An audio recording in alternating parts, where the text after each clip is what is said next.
अस्सलाम वालेकुम जी नाज़रीन, आपका दोस्त एडवोकेट बुरहान खान आपकी खिदमत में हाज़िर है। उम्मीद करता हूँ तमाम व्यूअर्स खैर वाफ़ियत से होंगे। नाज़रीन, आज का जो हमारा टॉपिक है वो कानून शहादत आर्डर का चैप्टर नंबर 2 है।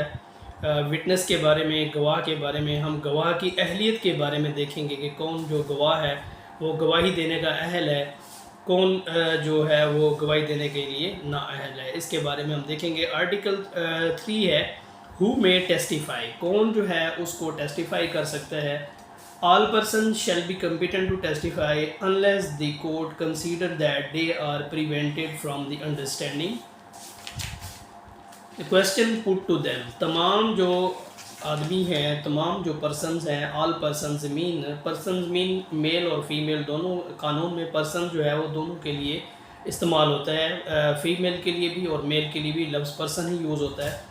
तो कौन से ऐसे बंदे हैं, कोर्ट कहते हैं कि तमाम जो बंदे हैं वो कम्पिटेंट टू टेस्टिफाई हैं अनलेस द कोर्ट, जो यहाँ तक कि कोर्ट ये समझे कि ये जो बंदे हैं, ये जो क्वेश्चन इनसे पुट किया गया है वो इस क्वेश्चन का रेशनल आंसर जो है वो नहीं दे सकते या इस क्वेश्चन को वो नहीं समझ सकते। कोर्ट जब तक उनको इस तरह से कंसीडर ना करे तो वो तमाम जो हैं वो लोग गवाही देने के अहल होंगे। Are from giving rational answer to those question by tender years, या उनसे जो सवाल किए गए हैं वो इन झैल वजूहात की बिना पे वो इन सवालात के जवाब नहीं दे सकते। वो कौन सी ऐसी वजूहात हैं? बाई टेंडर ईयर, उनकी उम्र कम है, कम उम्री की वजह से, एक्सट्रीम ओल्ड एज या ज़्यादा बुढ़ापे की वजह से, डिज़ीज़ किसी बीमारी की वजह से, वेदर ऑफ बॉडी और माइंड किसी भी जहनी और जिस्मानी बीमारी की वजह से, और any other cause of the same kind, या इस तरह की कोई और जो वजूहात हैं जो उनको प्रिवेंट करती हैं रेशनल आंसर देने के, क्वेश्चन को समझने के, या जो भी केस के फैक्ट्स हैं उनको जानने से, वो इनकी बीमारी की वजह से, ओल्ड एज की वजह से या किसी भी दूसरी वजह से जिससे वो क्वेश्चन की नेचर को ही नहीं समझ पाते, तो इस तरह के जो लोग हैं वो इसके कम्पिटेंट नहीं होंगे। अदरवाइज़ जो भी हैं वो इसके कम्पिटेंट होंगे और क्वेश्चन को जो समझ सकते हैं वो इसके आंसर देने के और गवाह बनने के वो अहल होंगे। Provided that a person shall not be competent to testify if he has been convicted by a court of perjury or giving false evidence। इस तरह का बंदा जो है वो कम्पिटेंट नहीं होगा जो पहले से ही झूठी गवाही देने पर जो है उसको सज़ा हुई हो। Provided further that the provision of the first proviso shall not apply to the person about whom the court is satisfied that he has repented after and mended his ways। इस तरह का जो बंदा है जो पहले से परजरी पे जो उसको सज़ा हुई है और कोर्ट ये समझती है कि उसने अपने आप को दुरुस्त कर लिया है, अपनी उसने तसहीह कर ली है, तो इस तरह का जो बंदा है वो भी कम्पिटेंट होगा और वो भी गवाही देने का अहल होगा। Provided further that the court shall determine the competency of the witness in accordance with the qualification prescribed in the injunction of the Islam laid down in the holy Quran and Sunnah for the witness.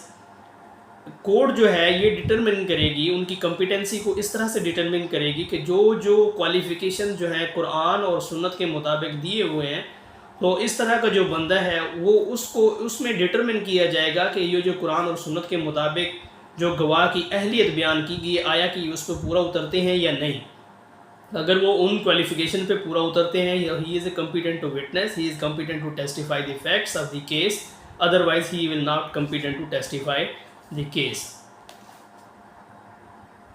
and with such witness not forthcoming the court take the evidence of the witness who may be available।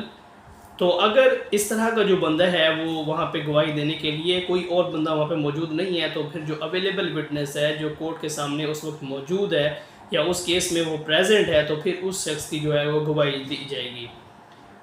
अब सवाल ये है कि इनके अलावा अगर कोई बंदा डीफ एंड डम है, कोई लुनेटिक है, कोई इस तरह का कोई भोला भाला शख्स है, क्या उसकी भी गवाही काबिल कबूल है? तो यस, उसकी भी गवाही काबिल कबूल है। तो इसको हम देखें, a lunatic is not competent to testify unless he is prevented by his lunacy from understanding the question put to him and giving rational answer to them. अगर कोई बंदा लुनेटिक है और उसकी जो लुनेंसी है वो उस वक्त उसको प्रिवेंट नहीं कर रही उस क्वेश्चन को अंडरस्टैंड करने पे, तो वो जो है वो कम्पिटेंट है। अगर उसकी वो लुनेंसी की वजह से अपने क्वेश्चन को ही नहीं समझ पा रहा, उसको पता ही नहीं चल रहा कि उससे क्या क्वेश्चन किया जा रहा है, या इस तरह से है कोर्ट में प्रेजेंट हुआ है, ये बच्चा है फ़र्ज़ किया, तो वो कोर्ट में प्रेजेंट हुआ है और उसको बोला है कि आप कहाँ पे आए हो बेटा, तो वो कहता है कि पता नहीं मुझे ये कौन सी चीज़ है, तो ये कौन सा कमरा है या क्या है। तो इस तरह का जो बच्चा है वो फिर इनकम्पिटेंट होगा, कम्पिटेंट विटनेस नहीं होगा। अगर वो ये कहता है कि हाँ जी ये कोर्ट का कमरा है, ये जज है, ये वकील है, तो वो फिर इसका जो है वो आंसर देने के और क्वेश्चन उससे जो पुट किया जाएगा वो उसकी जो गवाही है वो काबिल कबूल होगी।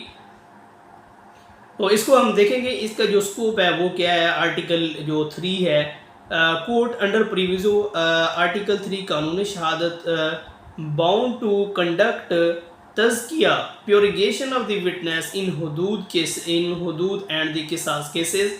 स्पेशली जो हदूद के केसेस हैं उनमें तज़कियत शहूद पे उनका पूरा गवाहान का पूरा उतरना जो है वो बिल्कुल लाजिम है। अगर हदूद केसेस में जो बंदा है वो इस पे तज़कियत शहूद पे पूरा नहीं उतर रहा, तज़कियत शहूद की जो कंडीशंस बयान की गई हैं वो उन पे पूरा नहीं उतर रहा, तो वो फिर कम्पिटेंट विटनेस नहीं है कहलाएगा। एज ऑफ द चाइल्ड है, evidence of a child witness possessing sufficient understanding. और उसमें ये कहते हैं कि उसकी एज मैटर नहीं करती, इसमें वो उसकी जो अंडरस्टैंडिंग की जो पोजेसिंग है, जो quality to understand question put to them है, उसको असेस किया जाएगा कि वो जो बंदा है वो क्वेश्चन को अंडरस्टैंड भी कर रहा है और उसका जो है वो रेशनल आंसर भी कर रहा है। Competent child witness, competency of a child witness being a delicate matter was not safety to rely upon unless corroborated। PLD 1995 supreme court है, उसमें ये कहते हैं कि बच्चे की गवाही उस केस में ले ली जाएगी, ताहम उसको करबरेट ज़रूर किया जाएगा कि आया कि ये फैक्ट के साथ करबरेशन इसकी होती है या नहीं, जो बच्चे ने वो बयान की है क्या ये इस फैक्ट से रिलेट करता है या नहीं। पुलिस जो है वो एक केस में अगर विटनेस है तो उसको कैसे देखा जाएगा। पुलिस विटनेस जो है, competence to depose, police witness are competent witness in the eyes of the law and unless it could be demonstrated that the police officials have any motive to reason of the falsely implicate the accused, their testimony could not be discarded for the reason that they happen to be employee of the police department। ये जो है PLJ 2006 CRC है, पिशावर 244 है, उसमें ये कहा गया कि पुलिस जो है वो भी कम्पिटेंट विटनेस है। महज इस वजह से नहीं देखा जाएगा कि वो पुलिस ऑफिशियल्स है, लिहाजा उसकी जो गवाही है वो काबिल कबूल नहीं होगी। तो इस केस में ये डिस्कस किया हुआ है कि उसमें वो ये देखा जाएगा कि उसकी सफिशिएंट रीज़न्स और मोटिव देखे जाएंगे। अगर ये देखा गया है कि उसकी कोई ऐसी रीज़न या मोटिव नहीं है जिससे वो झूठ बोल रहा है या इस तरह की गलत बयानी कर रहा है या झूठी गवाही दे रहा है, तो फिर जो है उसको महज इस वजह से नहीं डिस्कार्ड किया जा सकता कि वो पुलिस ऑफिशियल है। Quantum of evidence, it is a quality and not quantity. इसमें जो क्वांटम देखा जाता है इसकी क्वालिटी चेक की जाती है, ना कि इसकी क्वांटिटी चेक की जाती है। It is quality and not quantity of the evidence which merit consideration. If the prosecution feels satisfied that its case can be proved by producing single witness, then there would be no compulsion for it produce the all witness mentioned in the FIR। PLJ 2005 है, पिशावर का 196 page है। तो इसमें यह कहा गया है कि अगर प्रोसिक्यूशन के पास एक सिंगल ऐसा विटनेस है जिसकी जो गवाही है वो इतनी स्ट्रांग है कि उसको करबरेट कर रही है उस फैक्ट के साथ, तो फिर FIR में जितने भी और गवाहान मेंशन हैं उनको गवाह के तौर पर वहाँ पे प्रोड्यूस करना कोई ज़रूरी नहीं है। अगर वो सिंगल विटनेस उसके प्रोसिक्यूशन के केस को प्रूव करने के लिए काफ़ी है, तो लाजमी नहीं है कि जितने भी वहाँ पे FIR में उसके गवाहान मेंशन हैं तमाम के तमाम की जो है वो गवाही ली जाए। उसके बाद है ये तज़कियत शुहूद। इसमें तज़कियत शुहूद के बारे में हम देखेंगे। Tazkiyat shuhood requirement can be fulfilled at the end of the testimony. Obligation of tazkiyat shuhood is only in cases punishment with हद and not with ताज़ीर। इसमें ये देखा जाएगा कि जो तज़कियत शुहूद पे जो पूरा उतरते हैं, तज़कियत शुहूद